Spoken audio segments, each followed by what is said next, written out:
Sadly, the fact that you are with Jeff proves to me that you have made a choice to make your life worse. I want the girl I grew up with back. Welcome back to Quahog 97. In this video, we're going to show you some of the most insightful and hilarious moments from Family Guy. That's right, we've compiled a list of 10 times Family Guy made a really good point. You don't want to miss this, so let's get started. Number 10, pay your debts. Have the money by tomorrow and there won't be any problems. Huh?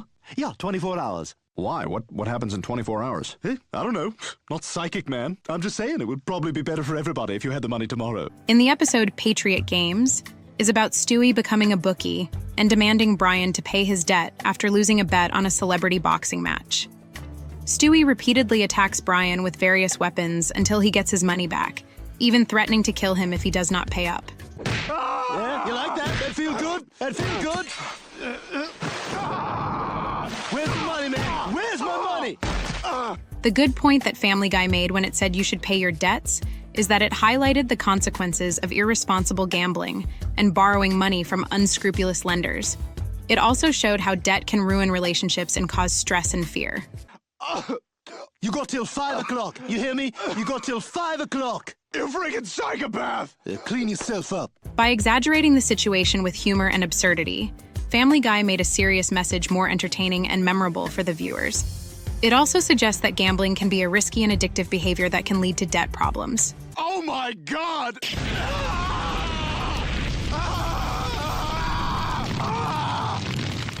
All right, let's go to the bank. Number 9. How Family Guy exposed the dark side of big business. Look how happy those morons are. They'll never realize we're using those toys to get children addicted to our company's cigarettes.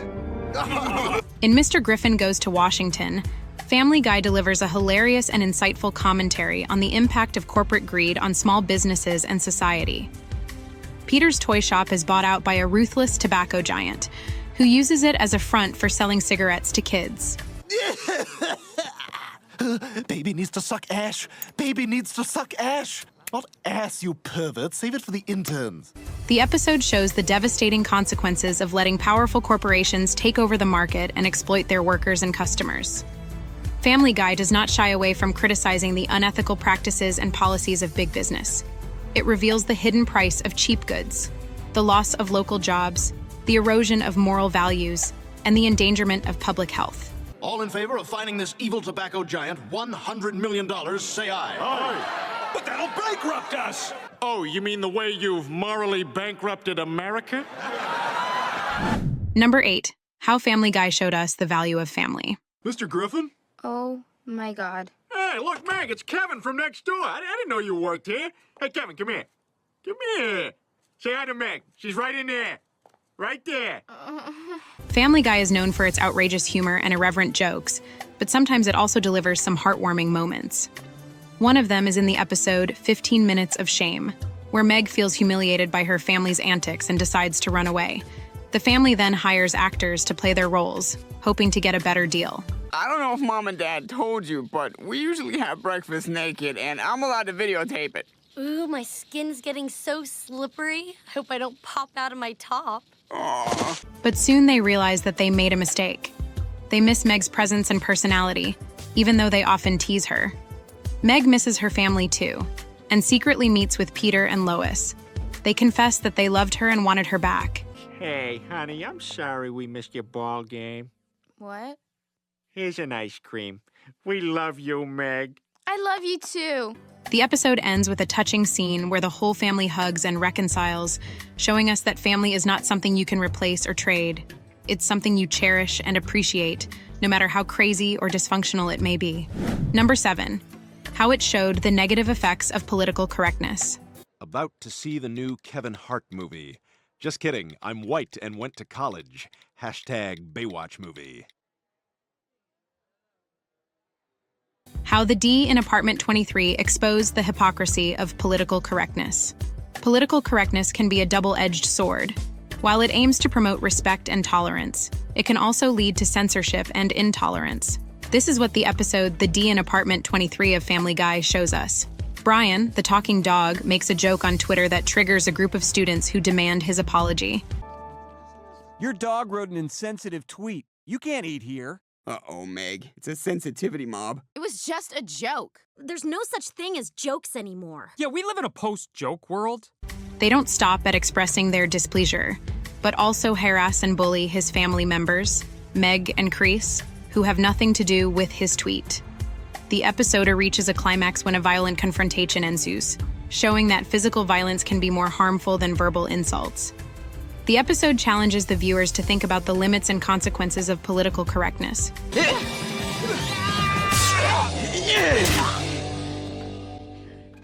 It was a joke. Number 6. How meeting your heroes can shatter your illusions. And there are no words. There are just... What is it you've drawn here? Oh, that's Oswald Owl slamming Mother Maggie in one of them Chinese baskets, eh? Dead brill, eh? Ah! In the hilarious episode Road to Europe, Stewie and Brian embark on a global journey. Stewie's ultimate goal is to see the stars of his beloved TV show in London. Along the way, they face many challenges and mishaps.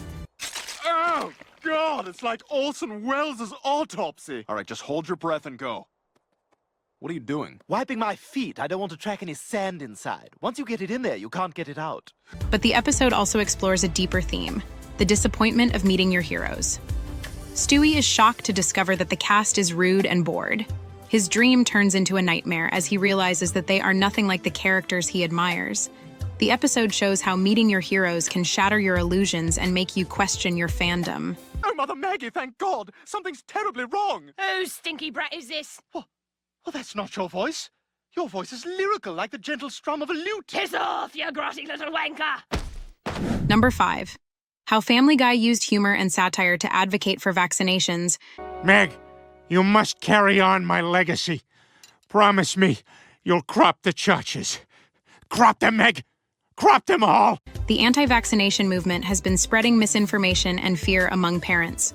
Many of them worry about the possible side effects of vaccinating their children. Family Guy tackled this issue head-on in the Hot Shots episode, where it highlighted the benefits of vaccines. Thanks to them, countless serious diseases, mumps, polio, smallpox, and rubella, have been all but eradicated. Like clean water and functional schools, vaccinations are a human right. With a hilarious spoof of The Dark Knight and some edgy Heath Ledger jokes, Family Guy showed why vaccines are essential to prevent deadly diseases. By making Peter and Lois join the anti-vaxxers for a while, the episode exposed the flaws and dangers of their beliefs. And I'm here to give you the facts about Vax. Fact. Vaccinations cause autism, paralysis, and even death. Number 4. The value of having true friends. I mean, I love you as one loves another person whom one simply cannot do without. I love you too, Stewie. Brian and Stewie may seem like they can't stand each other, but they are actually loyal friends who stick together through the craziest adventures on Family Guy. This is especially evident in the Brian and Stewie episode, where they find themselves trapped in a bank vault. Yeah. You know how to move. That is wow, that is awesome. I'm really impressed. While they wait for rescue and get into hilarious trouble along the way, Stewie opens up to his furry companion. He ends his heartfelt speech by saying, "You give my life meaning, and maybe that's enough. Because that's the most precious gift one friend can give another." It is a powerful message about the value of friendship, even when you have your differences. You give my life purpose, and maybe that's enough. Because that's just about the greatest gift one friend can give another. Number 3. Family Guy taught us a valuable lesson about dating. You're too late. I met someone else. Jillian, do you get the Oxygen Network? If I miss my Moesha, I get a bit crabby. In a minute, Adam. Brian, the witty canine from Family Guy, is no stranger to romantic troubles. He has dated many women, but none of them were as beautiful as Jillian. She is a stunning blonde who catches Brian's eye and makes him fall head over heels. But there is a catch. Jillian is not very bright, and she has nothing in common with Brian. Brian, did you know that Daryl Hannah has one wooden finger? Really? Where'd you read that? In P-Apple magazine. Huh. Jillian, can you run and get me a beer from the kitchen? She is a terrible match for him, but he ignores that fact because of her looks. In the episode Movin' Out, Brian finally comes to his senses and breaks up with Jillian. He learns the hard way that dating someone just for their appearance is a mistake. He realizes that he needs more than physical attraction to have a meaningful relationship.